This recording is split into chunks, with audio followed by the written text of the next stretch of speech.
Hello मेरे प्यारे बच्चों, हमेशा की तरह आप लोग को एक बार फिर से रेनबो एजुकेशन इंग्लिश में बहुत बहुत स्वागत है। चलिए, जो आज का टॉपिक है वो टेंस का जो सिंपल फॉर्म जितना भी है, simple present tense, simple past tense, simple future tense, इस वीडियो के अंदर देखेंगे।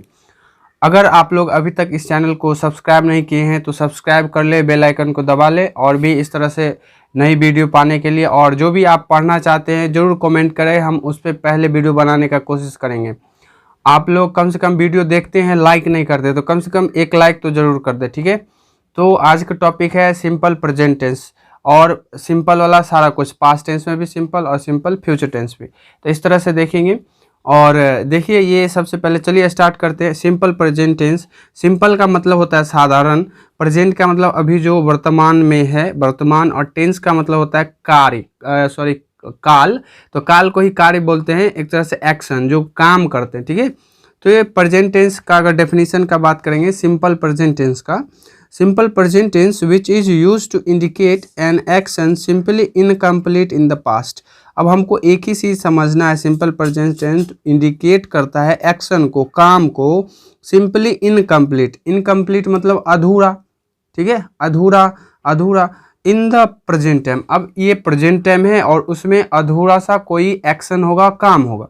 इसका जो स्ट्रक्चर होता है वो देख सकते हैं, subject plus V1 V5 plus object, ठीक है। तो ये V1 और V5 क्या होते हैं, ये वर्ब्स के फॉर्म होते हैं। अगर नहीं मालूम तो वीडियो का लिंक डिस्क्रिप्शन में मिल जाएगा। इससे पिछले वाले वीडियो में बहुत ही छोटा है और समझ में आ जाएगा, और बुक होगा तो आप समझ में, अगर पहले से आ रहा तो और अच्छी बात है। चलिए यहाँ भी बता देते, जैसे प्ले है तो प्ले V1 हो गया, प्ले का V2 हो गया played, V3 played, V4 playing और V5 प्लेज। तो V1 कब यूज करना है, V5 कब यूज करना है, और पहले इस डेफिनेशन के जरिए समझते कोई काम अधूरा कब रहता है। जैसे हम बताएंगे क्या, मैं खाता हूँ, क्या बताएंगे, यहाँ से एग्जाम्पल देख सकते हैं, मैं खाता हूँ। तो मैं खाता हूँ, तो ये मैं ना कि खा लिया, मैं खाता हूँ मतलब खा ही रहे हैं, तो ये एक्शन कंप्लीट नहीं हुआ, इनकम्प्लीट ही है। जैसे मैं पढ़ता हूँ, जैसे वह जाती है तो जा ही रही है, गया है नहीं, तो ये सब इनकम्प्लीट एक्शन है, तो इसी को बोलेंगे सिंपल प्रेजेंट टेंस, ठीक है। तो simple present tense V1 V5 का मतलब समझ में आया, जैसे played played, played playing plays. तो V1 कब यूज करना है, V5 कब यूज करना है, चलिए आइए बताते हैं। देखिए, V1 जो जनरली यूज होता है आई के साथ, आई मतलब मैं, V का मतलब हम, U का मतलब तुम, दे का मतलब वे। तो V1 यूज करेंगे कि डू, जब भी V1 का यूज करेंगे इसके साथ, ठीक है। अगर निगेटिव सेंटेंस आ गया तो डू डज यूज करेंगे, ठीक है। और हमेशा याद रखना है ये बात, डू डज कभी भी आएगा, डू डज निगेटिव में आएगा, यूज करेंगे तो उसके साथ हमेशा और हमेशा V1 का ही यूज होगा, अगर डू डज लग जाए तो। और V5 कब यूज करते हैं, ही में, सी में, इट में, सिंगुलर नाउन के साथ, ठीक है, सिंगुलर नाउन के साथ। और जब ये डज लग जाए तो उसमें भी V1 लगाते हैं। ये सब तो अच्छी बात है, क्लियर। अब अगर इसको हम बनाएंगे, जैसे बोलेंगे टेंस है, जैसे सेंटेंस मैं पढ़ता हूँ तो आई रीड हो जाएगा। इसी तरीका से मैं नहीं पढ़ता हूँ निगेटिव सेंटेंस बनाएंगे तो यहाँ पे आई जो डू है, डू के बाद जो है नॉट लग जाएगा, डू नॉट रीड, ठीक है। आई डू नॉट रीड, बच्चे क्या करते हैं, आई लगा के नॉट रीड कर देते हैं, तो ये आपका गलत हो जाएगा, ये ऐसे नहीं करना। जैसे एक एग्जाम्पल देखेंगे, और वह नहीं पढ़ती है, तो वह नहीं पढ़ती है निगेटिव के लिए, वह पढ़ती है तो सी, अब वह खाली आ जाए, वह पढ़ती है, ठीक है, तो ये हो जाएगा CREAD रीड, और ये रीड तो V1 है, इसमें S लगा देंगे तो V5। इस तो ये सिग्नल कौन होता है, प्लूरल कौन होता है, सिग्नल से प्लूरल बनाने के लिए वो भी हम बता देंगे नेक्स्ट वीडियो में। पहले टेंस समाप्त कर लेते, थोड़ा बहुत एस और एस जोड़ के ही बनाया जाता है, इस समय आपको प्रॉब्लम नहीं होने वाली है। अगर इसी का निगेटिव बनाएंगे तो वह नहीं पढ़ती है, तो हो जाएगा सी डज नॉट रीड, ना कि बनाएंगे सी नॉट रीड, जो गलत हो जाएगा। ये जो स्क्रीन पे देख रहा है ये आपको सही है, वह नहीं पढ़ती है तो हो जाएगा सी डज नॉट रीड। अब देखिए, डज नॉट आ गया, वह के साथ तो क्या लगता है, वह के साथ हम बताए हैं, देखिए यहाँ पे सी के साथ ही के साथ क्या लगाएं, V5 लगता है। लेकिन याद रखना है जब अगर कभी भी डू या डज आए तो उसमें क्या यूज करते हैं, हम V1 का यूज करते हैं। क्या यूज करते हैं, V1 का यूज करते हैं, ठीक है, V1 का यूज करते हैं। तो इस तरह से V1 आ गया यहाँ से। अगर इसी का पैटर्न हम आपको ऐसे चार ट्रांसलेशन हर एक का बनाना है, जैसे मैं इसी पे बात कर लूँ, मैं पढ़ता हूँ तो आई रीड, मैं नहीं पढ़ता हूँ तो आई डू नॉट रीड, ठीक है। क्या मैं पढ़ता हूँ तो डू आई रीड, क्या मैं नहीं पढ़ता हूँ तो हो जाएगा डू आई नॉट रीड। अगर डू और नॉट को एक साथ जोड़ेंगे तो ये जो है मिल के बन जाता है डोंट। आपको मालूम होगा ये डोंट बन जाता है, तो डायरेक्ट इसको बोल सकते हैं डू आई नॉट रीड को डोंट आई रीड, ये भी बोल सकते हैं। तो आपका ये सिंपल प्रेजेंट टेंस पे टास्क रहा प्ले के ऊपर, वर्क के ऊपर। तो प्ले के ऊपर कैसे बनाएंगे, मैं खेलता हूँ, मैं नहीं खेलता हूँ, क्या मैं खेलता हूँ, क्या मैं नहीं खेलता हूँ। इसी तरीक़ा से इसका इंग्लिश भी बनाएंगे। इसी तरीके से वर्क पे बनाएंगे, मैं काम करता हूँ, मैं काम नहीं करता हूँ, क्या मैं काम करता हूँ, क्या मैं काम नहीं करता हूँ। इंग्लिश में भी इसी तरीक़ा से बना लेंगे, ठीक है। पैटर्न देख के आपका इस तरह से हो जाएगा। एग्जाम्पल नीचे में दिया गया है, मैं खेलता हूँ, आई प्ले, मैं नहीं खेलता हूँ, आई डू नॉट प्ले। इस तरह से आपका ये हो जाएगा।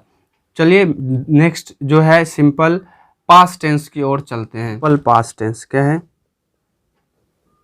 सिंपल पास्ट टेंस, ठीक है। सिंपल पास्ट टेंस जिसे हम हिंदी में कहते हैं भूतकाल, यानी बीता हुआ काम का एक्शन, ठीक है, जो कंप्लीट हो चुका है, ठीक है। तो ये सिंपल पास्ट टेंस अगर हम डेफिनेशन का बात कर लेंगे तो बोलेंगे simple past tense which is use to indicate, ऐसे which is use to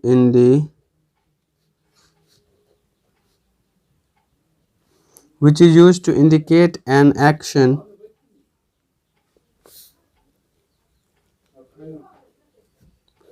simply completed in the past। इसमें क्या बताएंगे, simple past tense which is used to indicate an action simply completed in the past। अब ये जो action है, simple का मतलब साधारण, पास्ट का मतलब बीता हुआ जो भूत बोल सकते हैं, और टेंस का मतलब काल यानी एक्शन, जो कंप्लीट एक्शन है। जैसे हम बोलेंगे मैं खाता था, ठीक है। तो इसका पहले स्ट्रक्चर देख लेते हैं, ठीक है। स्ट्रक्चर जो होता है इसका सिंपल है, बहुत सिंपल, सब्जेक्ट और प्लस V2, बहुत आसान, ठीक है।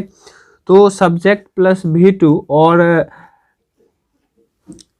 जो इसमें जो पॉजिटिव टेंस आएगा, नेगेटिव टेंस आएगा, उसमें डिड का यूज करेंगे नेगेटिव वाला में। तो डिड हमेशा बताए थे इससे पहले, डू डज में हमेशा V1 का ही यूज होता है, तो इसमें भी क्या होगा, डिड में भी V1 का ही यूज होगा, ठीक है।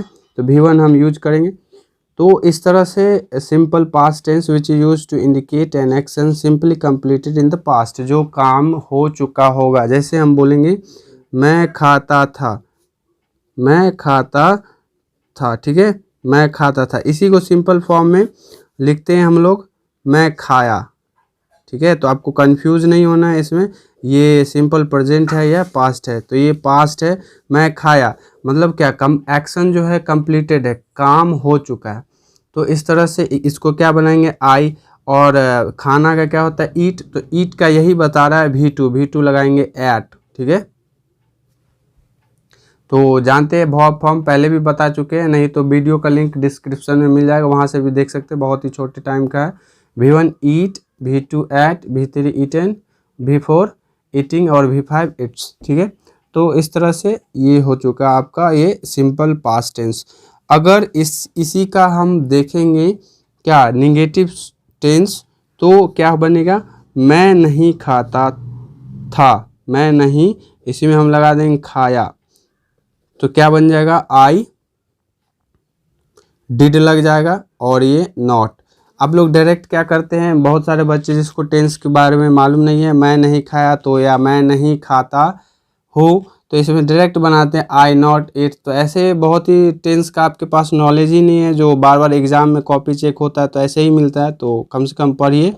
तो मैं नहीं खाया, तो ठीक है, इसमें भी क्या लगेगा, अगर निगेटिव है तो सिंपल है, अगर प्रेजेंट है या पास्ट, तो प्रेजेंट में तो डू डज का बता दिया, और ये पास्ट में एक ही यूज होता है डिड। तो ये मैं नहीं खाया, आई डिड नॉट। यहाँ से अगर V1 डिड आ गया तो हमेशा V1 ही यूज होगा, क्योंकि यहाँ तो स्ट्रक्चर V2 का है। लेकिन ये भी एक रूल बताता है, जो डिड या डू डज लगे तो यहाँ पे V1, तो ईट का क्या होता है, V1 ईट ही है। तो यहाँ से ये कंप्लीट हो गया। अगर इंट्रोगेटिव का बात करेंगे, क्या मैं खाया, ठीक है, क्या मैं खाया, तो इसका बन जाएगा, पहले आ जाएगा डिड आई ईट, क्योंकि V2 नहीं लगाएंगे, जब ये डिड कहीं पे भी आ जाएगा तो उसमें V1 ही लगेगा। उसके बाद आ जाएगा इंट्रोगेटिव निगेटिव, क्या मैं नहीं खाया, तो ये हो जाएगा आपका did I not, did I not it. तो इस तरह से आप ये कंप्लीट हो गया क्या, सिंपल पास्ट टेंस। तो इस पे आपका टास्क रहा, आप बनाएंगे फर्स्ट प्ले पे, चारों ऐसे ही बनाएंगे, दूसरा बनाएंगे स्लिप पे, ठीक है। तो बनाएंगे इस तरह से, प्ले पे बनाएंगे तो हम बता देते हैं, आप लोग बनाएंगे मैं खेला, मैं नहीं खेला, क्या मैं खेला, क्या मैं नहीं खेला। ऐसे स्लिप पे बनाएंगे तो बनाएंगे मैं सोया, मैं नहीं सोया, क्या मैं सोया, क्या मैं नहीं सोया। तो इसी तरह से आप इंग्लिश भी बनाएंगे, हिंदी इंग्लिश दोनों के साथ बनाएंगे इसको। तो जैसे प्ले पे बनाएंगे तो आई प्ले, ठीक है, आई डिडंट प्ले यानी डिड नॉट, इसमें भी होता है डोंट में, जैसे नॉट लगा के बोले तो डोंट बोल दिए, तो इसमें भी डिड नॉट कहीं पे भी दिखे, आपको शॉर्ट करना होगा तो इसको आप लिख सकते हैं डिड एन लगा के टी, इसको बोलते हैं डिडंट, ठीक है। इसके बाद है आपके पास third number simple future tense, ठीक है, simple future, simple future tense किसको बोलेंगे, ठीक है, सिंपल फ्यूचर टेंस उसको बोलेंगे ये which is use to indicate an action will take place simply in the future. कोई भी काम ऐसा होगा जो हुआ नहीं है, होगा फ्यूचर में, और सिंपल एक्शन होगा, और कहाँ होगा, वो आने वाले टाइम में होगा एक्शन। तो इसी को हम बोलेंगे सिंपल फ्यूचर टेंस। तो क्या बोल देंगे, simple future tense which is used to indicate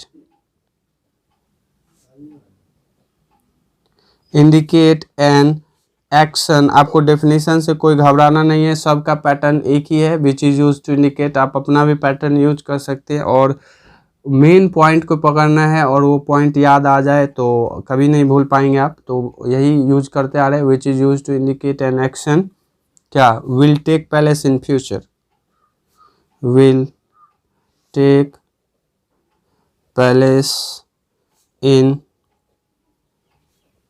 future, ठीक है। इसका अगर स्ट्रक्चर का बात करेंगे हम, तो इसका स्ट्रक्चर होता है पहले सब्जेक्ट यानी SUB या S दोनों लिख सकते हैं, और इसमें शैल और विल दोनों होता है, ठीक है।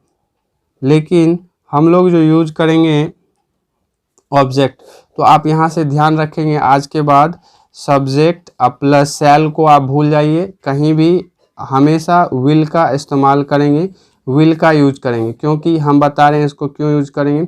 बहुत सारे बुक में अभी भी शैल का यूज हो रहा है, क्योंकि मॉडर्न इंग्लिश ग्रामर के अनुसार, और कितने भी आप लोग हॉलीवुड मूवी देखेंगे, या ऐसा नहीं है मूवी में है तो बता रहे हैं, कोई भी अच्छे अच्छे राइटर्स का बुक उठाएंगे तो उसमें आपको शैल का यूज कहीं नहीं मिलेगा, ऑटकेटेड हो गया ये, और टाइम के अनुसार हमेशा विल। और विल का इसलिए आपके पास डेफिनेशन है, देख सकते हैं, which is use to indicate an action will take place in future.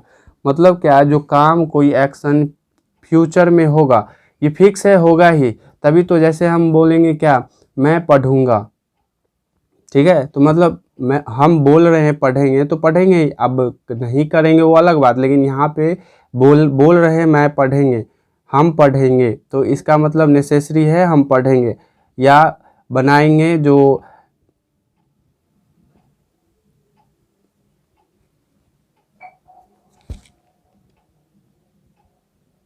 जैसे हम बोलेंगे मैं घर जाऊंगा, ठीक है, तो यहाँ से देख सकते हैं जो नेसेसरी वर्क का एक्शन का बात हो रहा है वही निकल के आ रहा है, तो इसके वजह से हम शैल यूज नहीं करेंगे।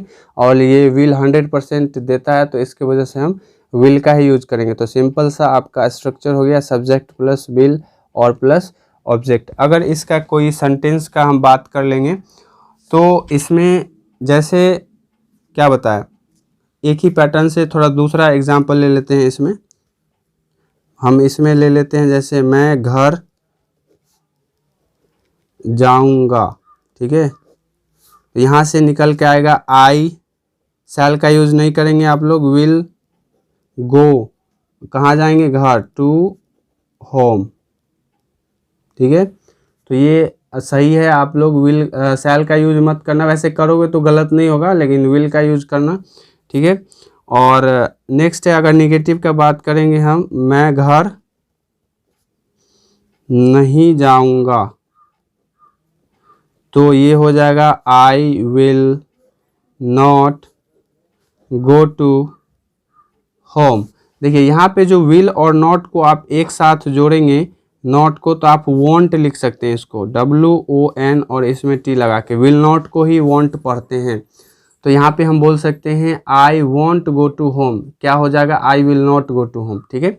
इस तरह से निगेटिव। उसके बाद इंट्रोगेटिव का बात करेंगे हम, तो इंट्रोगेटिव क्या निकल के आएगा आपका, क्या मैं घर जाऊंगा, अपने आप से पूछिए क्या मैं